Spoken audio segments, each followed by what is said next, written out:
I'm going to move on now to a shortish story that I wrote some time back. I don't know that I've ever given it in public. I merely called it Back Then. Here we go. Why, hello, Sam. Haven't seen you for ages round this way. Where have you been to? Not as any business of mine where you've been to, or where you've been keeping yourself. But 'tis nice to know, anyhow. Anyway, I'm some glad to see. Come us on in by the fire. 'Tis a bit keen out here, isn't it? I'm just about to put the kettle on to have a dish of tea. I know there's two things you'd dearly like. One's a good, strong dish of tea, and the other's is to hark back to tales about the good old days back long. So here's the first part, a nice drop of hot, sugary tea. Now, go on up in the parlour and put another log on the fire if he's mind to, and I'll tell you a bit about my holidays, or one of them, and I had when I was a boy. 'Twas when I went down to Port Lemon, to my old pal Owen's place. Mind you, a holiday was quite something for me and my brother in they days, because mother and father, they used to keep a little place. You know what I mean by little place, don't you?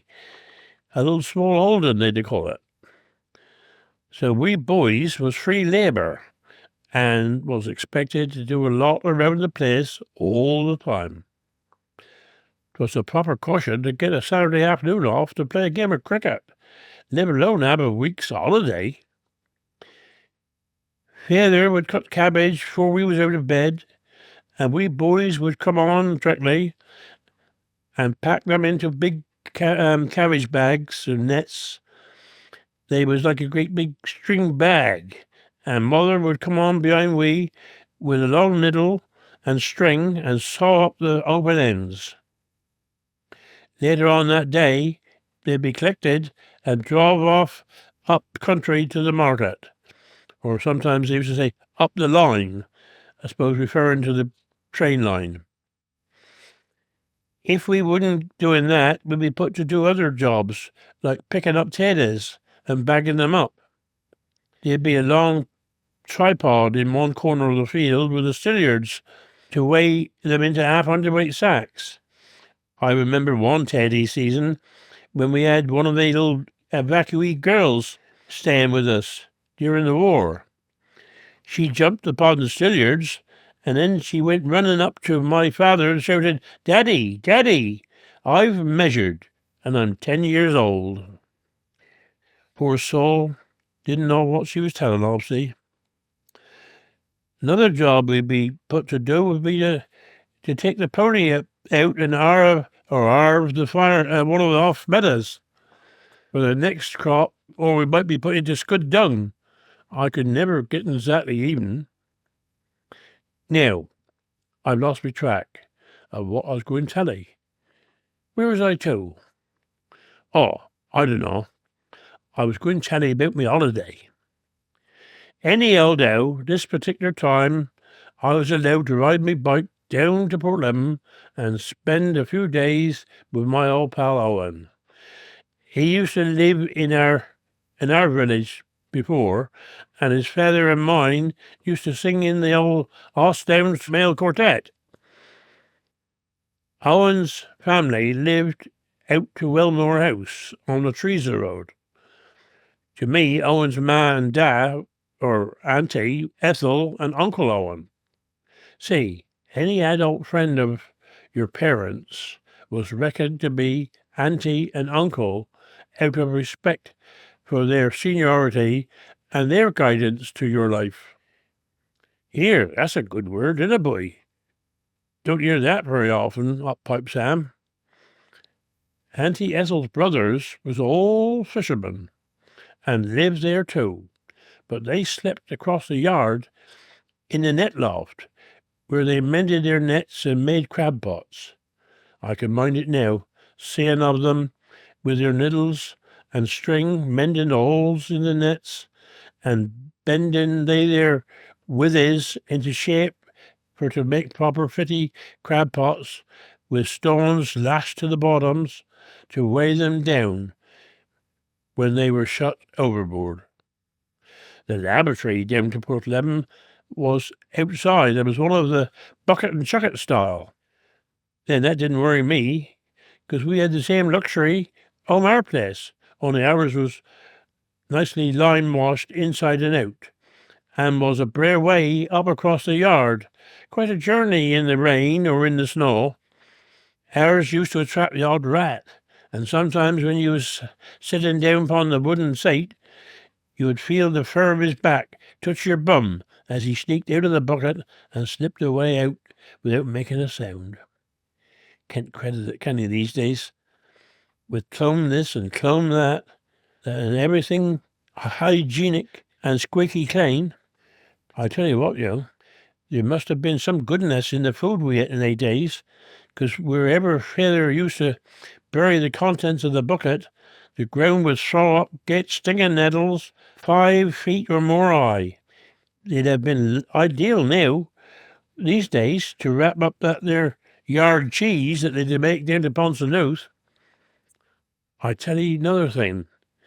In they days, newspapers was cut up into smallish squares, pierced and stuck on a nail in the lab for to clean yourself. No soft luxury tissues in they days, boy. I never did find out whether the print comes off or no. Now, back to my story.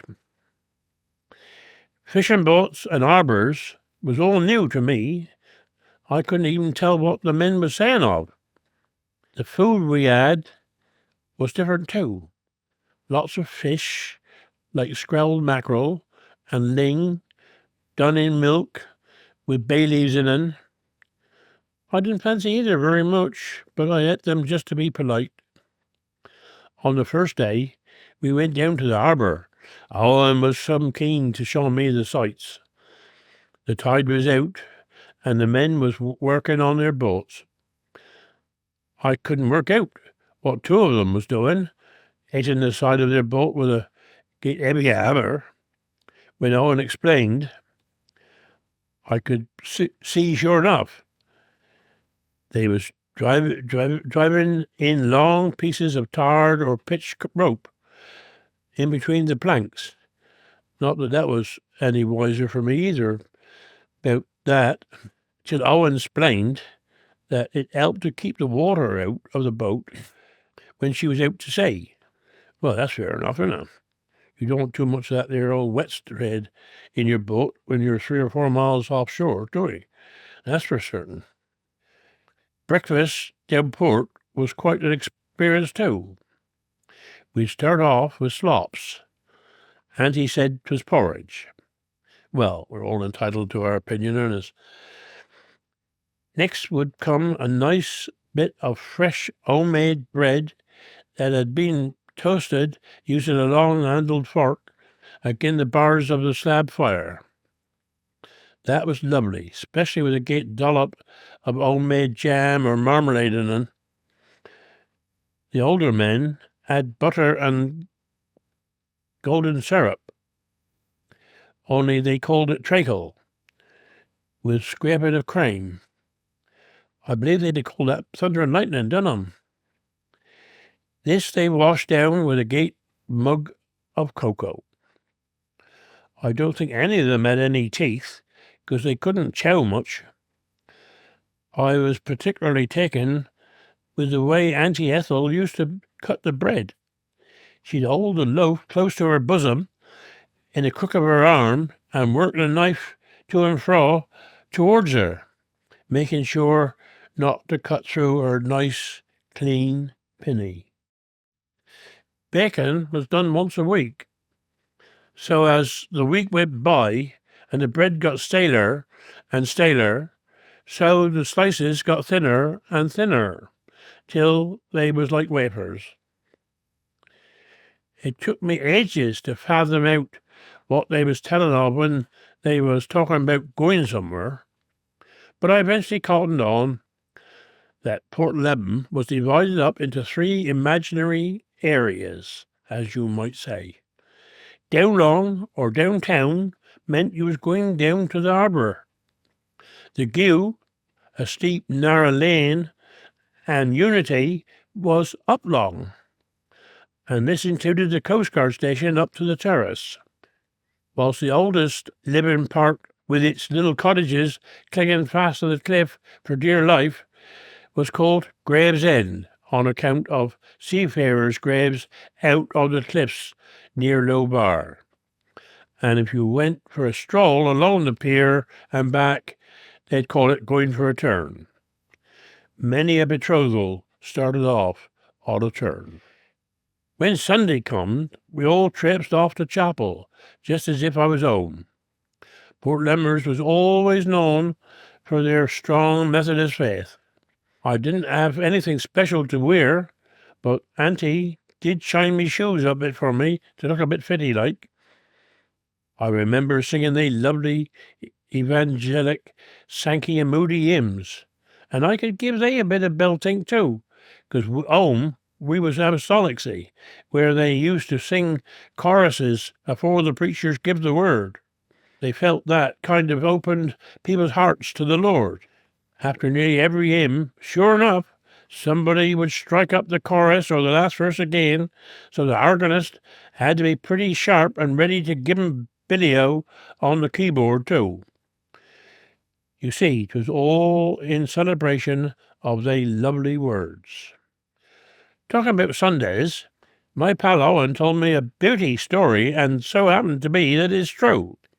Weekdays, the old retired fisherman would sit upon the old wooden form at the bottom of Salt Cellar Hill with blue jerseys or guernseys on and caps akimbo and pipes in their mouths, putting the world to rights, with a smock flying and telling each other yarns too, I expect. On Sundays, see, they'd all be gone chapel with their wives and children. So their place would be took over by the local youngsters who'd lie in wait to chide the chapel goers when they come out from Sunday service. Well, on this particular Sunday in the evening, when Mr. Noy come by with his Bible and hymn book in the crook of his arm, and no doubt telling or feeling very inspired by the preacher's sermon, and I expect he's mulling them over a bit, and one of the boys called out and shouted, "Here, Mr. Noy, do we really believe that Jonah was swallowed by a whale?" "My dear boy," Mr. Noy replied, "if this here book said he was swallowed by a pilchard, I believe it." I think that was more than likely to have been the end of the conversation. There's a lot more I could tell ye, Sam, but 'tis time for me to be fitting mate for dinner, so I'll tell you a bit more another time. Me holiday was over, and 'twas time for me to jump on me bike and boot it back home again, something I didn't look forward to so very much, 'cause 'tis all uphill down Portlemon.